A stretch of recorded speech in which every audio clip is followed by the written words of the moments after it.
Hey everyone, welcome to today's deep dive. Yeah. Where we're going to be tackling optimism versus pessimism. That's right. But we're going way deeper than just, surface level. Absolutely. We're talking about how these mindsets can actually impact your health, Yeah. your relationships, and even That's your exactly. success in life. You ever hear that saying, attitude is everything? Oh yeah, for sure. Well, get ready to find out just how true it really is. Yeah.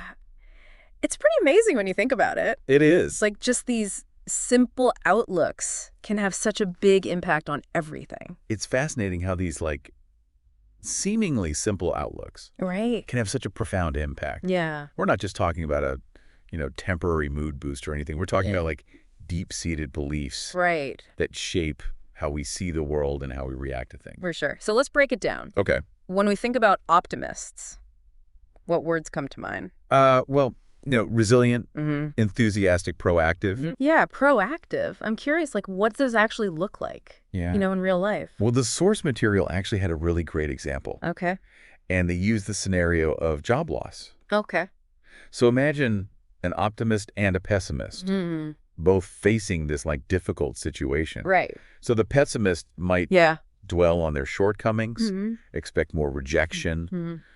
kind of withdraw from social interaction. Right, right. Whereas the optimist, in contrast, sees this as an opportunity for growth.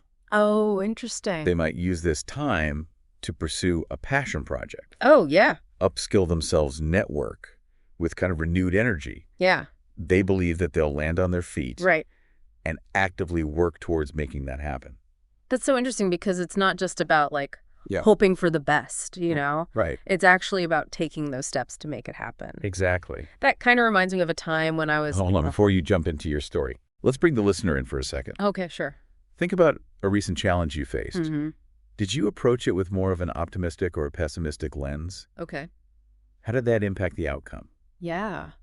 It's really amazing how our mindset shapes our experiences. It really is. It's so easy to get caught up in our own heads Right. and not realize how much our outlook is, driving everything. Yeah, and the research on this is truly compelling. Oh, really? It's not just anecdotal. There's actual scientific evidence Wow. that optimism offers tangible benefits. So we're talking real measurable stuff. Real measurable stuff, Yeah. greater well-being, Okay. stronger relationships, Mm. improved health, Wow. increased success across various aspects of life. Seriously. So it's not just about feeling good. No, It's about these actual outcomes. Absolutely. For instance, one study Okay. found a fascinating connection Yeah. between optimism and longevity. Really? The research suggests that optimists tend to live an average of 7 years longer What? 7 years? than their pessimistic counterparts. Wow. It's thought that this is because they adopt healthier coping mechanisms, Okay. experience lower levels of stress hormones, and prioritize those healthy habits. That's incredible. That just shows you how powerful the Yeah. connection is between our minds and our bodies. Absolutely. So I'm curious, though, about the other side of the coin. Okay. Optimism clearly has its perks, Yeah, but pessimism isn't all doom and gloom, right? that's right. We need to be careful not to paint pessimism as the villain here. Right. It's not about labeling one as good Yeah. and the other as bad. Right. Both optimism and pessimism exist on a spectrum, Okay. and they both have their place. It's about finding a balance. Exactly. It's about understanding the nuances Okay. of each mindset Mm-hmm. and recognizing how they can influence our lives Yeah. in both positive and potentially negative ways. Okay, so I think we've laid some good groundwork here, exploring, the core characteristics of both optimism and pessimism. Absolutely. Now let's delve a little deeper Prep. into the impacts each of these mindsets can have Sure. on different areas of our lives. That's a great direction to take this conversation. Yeah. We've touched upon the benefits of optimism, Mm-hmm. but let's explore those in more detail. Okay. And then we can also examine the potential downsides Right. of unchecked pessimism. Yeah. This will give our listener Yeah. a more well-rounded understanding Oh, of how these mindsets can shape their experiences. Sounds like a plan. I'm ready to uncover more All right. about this incredible power of outlook. Let's do it. So let's start by kind of diving deeper into the benefits of optimism. Okay. We've already touched upon that incredible link Mhm. between optimism and longevity. Right. But the advantages go way beyond just living a longer life. You mentioned improved health earlier. Yeah. Does optimism really have that much of an impact on our physical well-being? The research is pretty compelling on this front. Okay. Studies have shown that optimists tend to have stronger immune systems, Wow. lower blood pressure, Okay. and a reduced risk of chronic diseases. That's amazing. It really underscores how intertwined our mental and physical health are. It is. It's like so much for that idea of mind over matter. It's Right. more like mind and D matter. That's a great way to put it. Yeah. And it's not just about physical health either. Okay. Optimism plays a big role in our relationships as well. Right. We talked about how optimists tend to be more supportive and understanding, as partners, friends, family members. I'd love to hear more about how that actually plays out in, different types of relationships. Let's start with romantic relationships. Okay. Imagine a couple facing a financial setback. An optimistic couple is more likely to approach this challenge as a team, Right. brainstorm solutions together, Okay. and support each other through those tough times. Yeah. They believe they can overcome this hurdle together. Whereas a pessimistic couple might fall into that blame game. Exactly. Yeah, and just negativity. And that just makes the whole situation so much more stressful. Right. Optimism really helps foster resilience, Okay. hope, and a sense of shared purpose. Right. It allows couples to navigate those difficult situations without losing sight of their connection and commitment to each other. So it's not just about avoiding arguments. No. It's about creating that stronger foundation Exactly. to weather the storms. Yeah. And this dynamic extends to other relationships as well. Okay. Think about friendships. Yeah. An optimistic friend is more likely to be encouraging, offer support, Yeah. and celebrate your successes. They're the ones that bring that positive energy to every gathering. Exactly. Yeah. And then in the workplace, an optimistic colleague can be a source of motivation and inspiration. Oh, yeah, for sure. They approach challenges with that can-do attitude and believe in the team's ability to achieve their goals. It's like they create a ripple effect of positivity We do. throughout the whole team. Yeah. I've definitely experienced that. And on the flip side, imagine a workplace Oh, yeah. dominated by pessimism. It can create a sense of dread, Oh, for sure. and negativity and stagnation. Okay, so it's clear that optimism has some serious benefits. Yeah. But let's be realistic. Okay. Not everyone is naturally inclined to see the glass half full. Right. What about those of us who tend towards pessimism?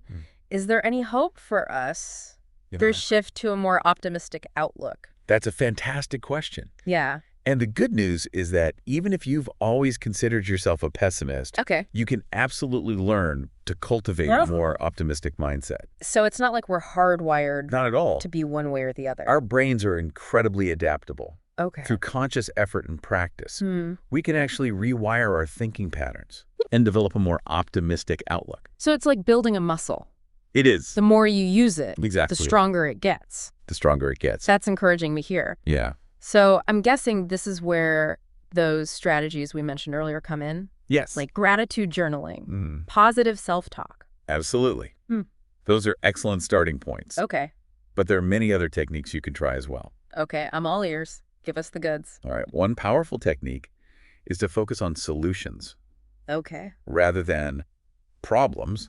So when faced with a challenge, Yeah. instead of dwelling on the negative aspects, Right. ask yourself, what can I do to improve this situation? So it's about taking control Exactly. and finding ways to move forward Yes. rather than feeling stuck. Yes. I like that. Yeah. What else? Another helpful strategy is to surround yourself Okay. with optimistic people. Their positive energy can be contagious. Right. Choose to spend time with people who lift you up, Yeah. inspire you, Yeah. and support your growth. It's like that saying, Yeah. you are the average of the 5 people you spend the most time with. Exactly. If you're constantly surrounded by negativity, Right. it's going to be hard to maintain an optimistic outlook. It is. Choose your company wisely. Right. And remember, it's also important to celebrate your successes, Okay. no matter how small they may seem. Yeah. Give yourself credit for your accomplishments and acknowledge your progress. That's a great reminder. It's so easy to get caught up in striving for the next big thing that we forget to appreciate the small wins along the way. Right. But speaking of the bigger picture, we've been talking a lot about individual benefits of optimism, but I'm curious about the broader impact. Okay. Does a society's overall level of optimism or pessimism actually matter? That's a fascinating question. Yeah. And one that sociologists and cultural anthropologists have explored in depth. Okay. And the answer is yes, it absolutely does. Really? How is it? Well, different cultures have different values, beliefs, and norms. Great. Some cultures emphasize individualism and personal achievement, while others prioritize collectivism and social harmony. Okay. These cultural values can influence how people view themselves, place in the world, and their expectations for the future. So a culture that values individual success might foster a more optimistic outlook. It could. Because people believe they have the power to shape their own destiny? Exactly. Okay. And conversely, a culture that emphasizes collective responsibility might lead to a more cautious or even pessimistic outlook. Right. Because people are more aware of the interconnectedness of their actions and the potential risks and challenges that come with interdependence. That's fascinating. It's like our cultural background provides a framework for how we interpret the world. Yeah. But if someone grows up in a culture that tends towards pessimism, are they doomed to a life of negativity? Not. Okay. While our cultural background can certainly influence our outlook, it's not the only factor. Right. As we've discussed, optimism is a skill that can be learned and cultivated regardless of cultural background. That's good to know. It means we have the power to break free from cultural norms that might be holding us back from experiencing the benefits of optimism. Precisely. Yeah. We're not prisoners of our culture. Right. We have the ability to choose our own outlook, to cultivate optimism, and to create a more positive and fulfilling life for ourselves, regardless of where we come from. This is really making me think about my own circle of influence. If I'm actively working on cultivating a more optimistic outlook, wouldn't that also have a positive impact on the people around me? Absolutely. That's the beauty of optimism. Yeah. It has a ripple effect. I love that. Your positivity can inspire and uplift others, creating a more hopeful and resilient environment for everyone. That's such a powerful thought. It is. So we're not just talking about individual benefits. We're talking about creating a more optimistic world. We are. One person at a time. One person at a time. Wow. And that brings us to another important aspect of this conversation. Okay. We focused a lot on the potential downsides of pessimism. Right. But it's also important to acknowledge that a healthy dose of pessimism can sometimes be beneficial. It can. Oh, really? I'm intrigued. When would pessimism actually be a good thing? I never thought I'd hear you say there's a good side to pessimism. Well, there is. When would that ever be the case? Well, think about situations that require careful planning and a realistic assessment of potential risks. Let's say you're about to make a major financial investment. Okay, I see where you're going with this. A touch of pessimism might prompt you to do your due diligence. Research the market thoroughly. Consider potential downsides. It can help you avoid making impulsive decisions based solely on enthusiasm or wishful thinking. It's like that saying, hope for the best, but prepare for the worst. Exactly. In these situations, a healthy dose of pessimism can actually be a valuable tool for making informed and responsible choices. That makes a lot of sense. It's not about being a doom and gloom pessimist, right, but about having a balanced perspective that acknowledges both the potential for success and the possibility of setbacks. Precisely. It's about harnessing the power of optimism while also grounding ourselves in reality.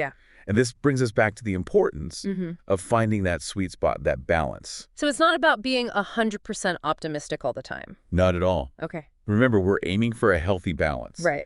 Too much optimism can lead to unrealistic expectations and disappointment. Right. While too much pessimism can hold us back from pursuing our goals and experiencing joy. That reminds me of something we talked about earlier. That optimism isn't about denying reality or pretending that everything is perfect. Right. It's about finding those glimmers of hope even when things are tough. Exactly.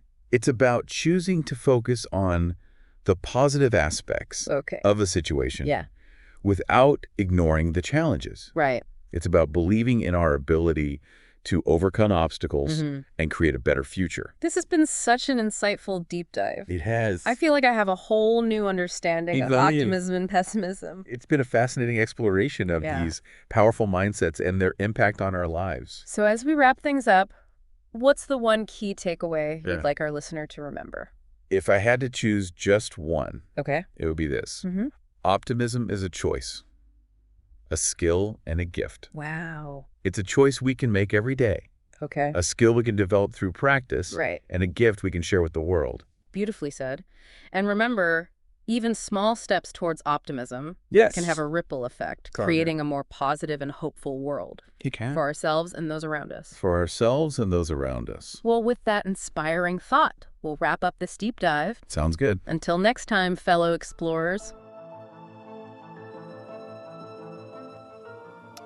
This is DigitView.